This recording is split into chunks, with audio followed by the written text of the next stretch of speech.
Selamat datang di Infotomotif episode ke-6. Bersama saya Dimas Okta. Pada Infotomotif episode kali ini, kami akan membahas mulai dari Kia Sonet yang kini memiliki versi 7-seater sampai dengan batalnya gelaran MotoGP 2021 di Indonesia. Tanpa berlama-lama lagi, mari kita mulai.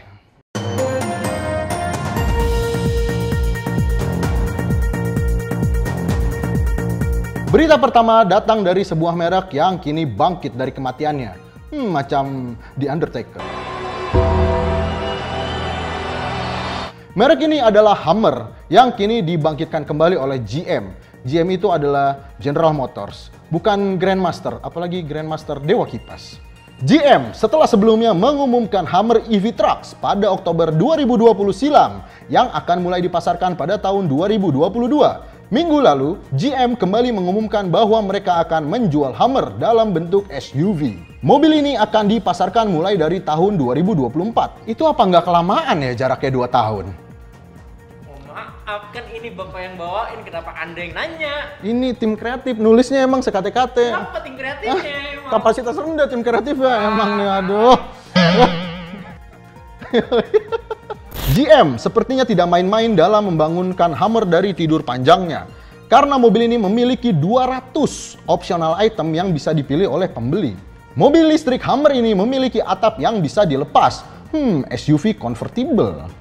Juga dilengkapi dengan teknologi Super Cruise. Itu semacam driver assistance milik GM. Tapi yang paling menarik dari mobil ini adalah bisa melakukan reverse charging seperti di HP-HP zaman sekarang. Dengan kata lain, mobil ini bisa men-charge mobil listrik lain. Jadi kalau mobil Tesla Anda mogok karena kehabisan baterai, Anda bisa menelpon teman Anda yang punya mobil ini untuk men-charge mobil Anda. Saking menariknya mobil ini, bahkan sampai-sampai Om Botak ikut membahasnya. Bukan Om Botak yang podcast, tapi Om Botak yang ini. Dia biasa mata-matain HP, bro. Sekarang bahas mobil. Berita selanjutnya datang dari negara asal K-pop. Tapi kami tidak akan bercanda soal K-pop. Takut diserang! Kia Sonet kini hadir dengan format 7-seater seperti apa yang diinginkan oleh pasar Indonesia. Meskipun mobil ini diproduksi di India, namun Kia melakukan world premiere mobil ini di Indonesia. Padahal mobil ini tidak lebih panjang dari hatchback favorit pemuda-pemudi Indonesia. Tapi Kia bisa memaksimalkan ruang kabin untuk 7 tempat duduk. Meskipun mengorbankan bagasi, namun sesuai prinsip orang Indonesia, lebih baik punya daripada nggak punya. Akhirnya lahirlah Kia Sonet 7-seater ini. Namun jangan khawatir, jika Anda membeli mobil ini dan membutuhkan bagasi, jok row ketiga bisa dilipat. Yang membedakan Kia Sonet 7-seater dengan versi 5-seater adalah ban serep yang kini ada di bawah mobil, tidak lagi di dalam bagasi. Kemudian sunroof juga hilang karena digantikan dengan kipas angin di dalam. Seperti LCGC yang kami kenal. Namun tetap tersedia ventilasi AC beneran di konsol tengah. Kia Sonet 7-seater ini juga tersedia di semua trim yang ada di 5-seater. Jadi jika Anda memilih untuk membeli Kia Sonet 7-seater ini, tidak perlu takut untuk dianaktirikan. Untuk harganya, jika Anda ingin mengetahuinya, kami akan memberikan di scene berikut.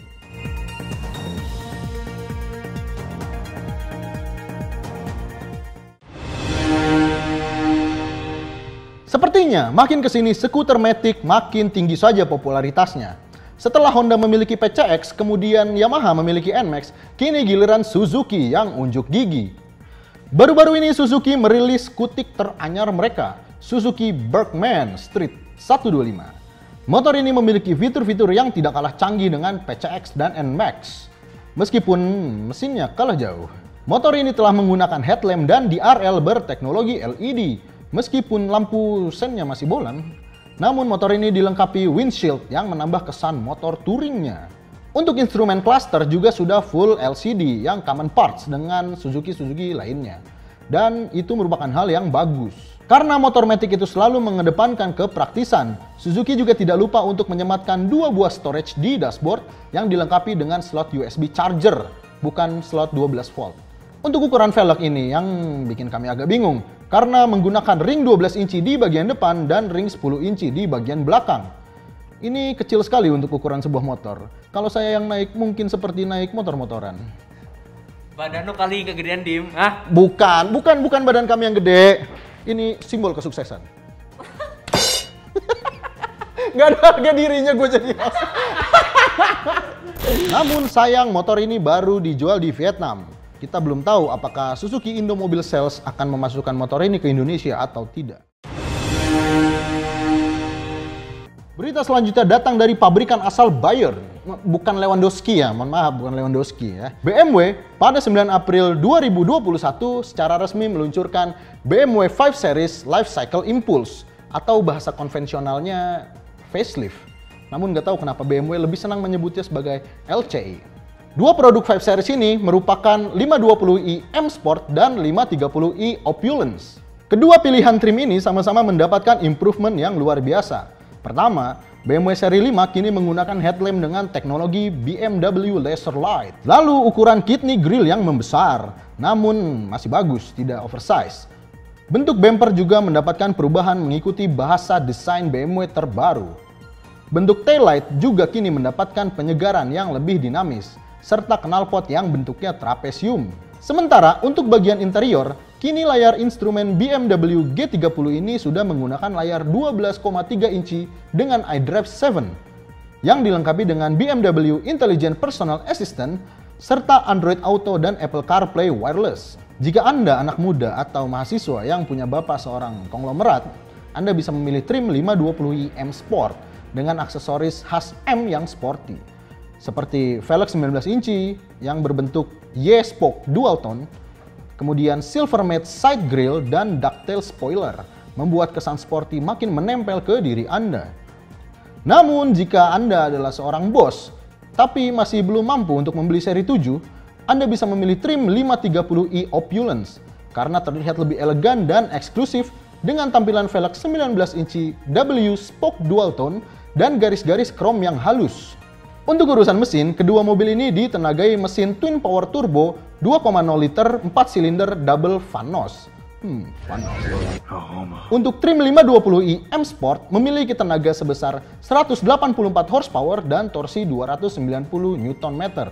Sedangkan untuk tipe 530i Opulence memiliki tenaga sebesar 252 horsepower dan torsi 350 Nm.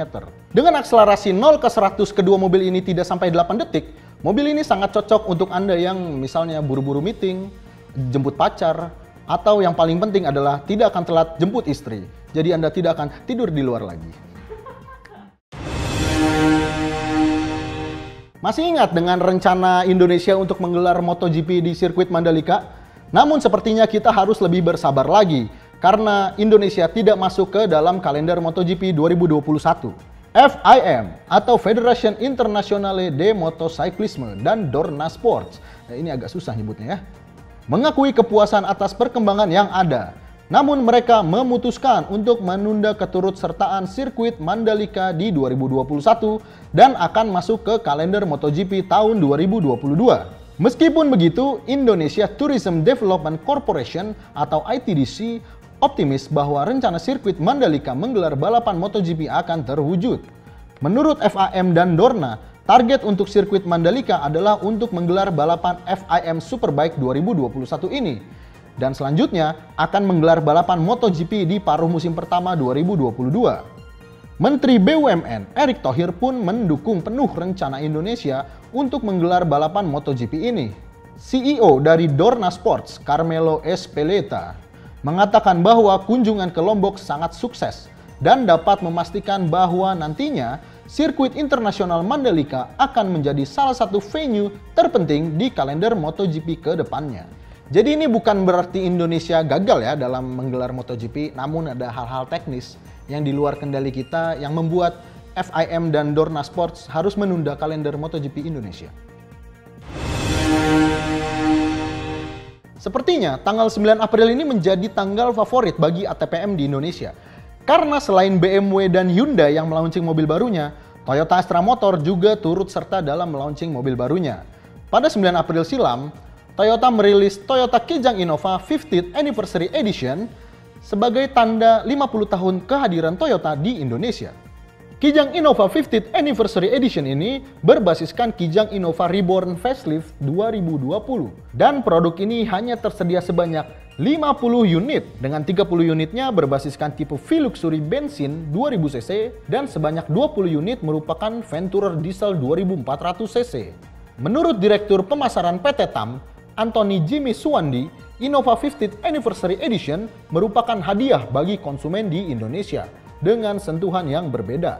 Toyota Kijang Innova edisi spesial ini memiliki beberapa perbedaan dengan versi standar. Dari tampilan luar, mobil ini mendapatkan tambahan di grill berupa chrome pada V-Luxury dan dark chrome untuk Venturer. Selain itu, Kijang Innova edisi spesial 50 tahun ini mendapatkan warna putih dengan aksen stiker emas bermotif perjalanan Kijang selama 50 tahun di Indonesia. Velg juga turut mendapatkan perubahan dari versi standar. Sementara di bagian interior disematkan emblem 50th Anniversary di karpet. Ditambahkan juga clear noble brown dan brownish wooden panel yang memberikan kesan interior yang lebih premium. Kemudian juga, telinga Anda akan dimanjakan dengan speaker premium dari JBL. JBL yang di Smackdown Hah? ya? Mohon maaf, kalau JBL yang itu ente di close line.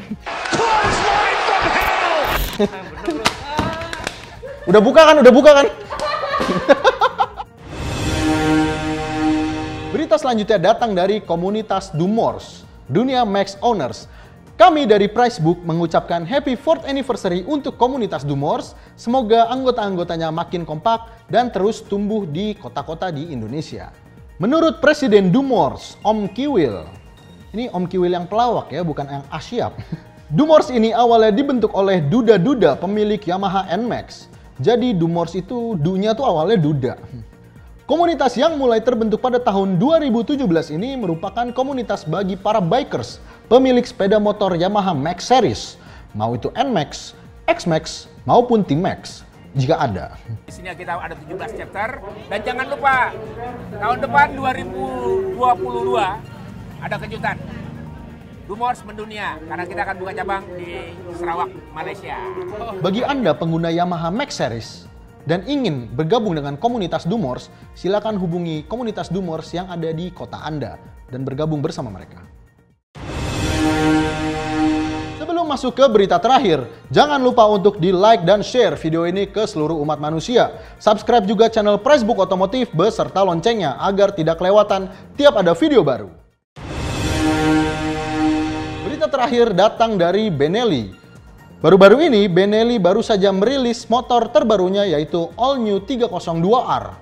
Kini, Benelli 302R menggendong mesin baru dengan standar BS6 dan Euro 5 dengan kapasitas mesin 302 cc parallel twin alias 2 silinder. Dengan mesin tersebut, Benelli mengklaim motor ini bisa memuntahkan tenaga sebesar 34 horsepower dan torsi maksimal 27 Nm. Selain itu, motor ini juga berhasil diet 22 kg dari generasi sebelumnya, menjadi hanya 182 kg. Dilengkapi dengan headlamp LED, juga pada bagian stop lamp kini sudah menggunakan LED, dan instrumen cluster yang sudah full TFT color, yang akan memanjakan mata Anda. Untuk urusan aerodinamika, 302R ini memiliki ventilasi udara di bawah jok pembonceng. Selain itu, bentuk bodinya juga jadi lebih ramping agar terkesan lebih agresif. Untuk suspensi, motor ini menggunakan adjustable monoshock di bagian belakang dan menggunakan suspensi berukuran 41 mm di bagian depan. Tidak lupa juga, bagian pengeremannya dilengkapi dengan double disc brake quad piston di bagian depan dan single disc brake di bagian belakang. Soal harga, di Tiongkok, motor ini dibanderol seharga 29.800 yuan atau jika dikonversikan menjadi sekitar 66 juta rupiah. Yang pasti, jika masuk Indonesia, harga tersebut kemungkinan akan lebih mahal. Kabar baiknya, motor sport pesaing Kawasaki 250R ini sudah siap untuk didistribusikan untuk pasar Asia dan Eropa. Sekian info otomotif episode kali ini. Kami dari Pricebook mengucapkan selamat menunaikan ibadah puasa bagi Anda yang menjalankan. Tapi tolong, jokes-jokes ngelihat kecoa kayak korma atau 29 hari lagi lebaran, itu tolong dihilangkan. Karena itu adalah jokes-jokes yang di-ban di 2021. Apa?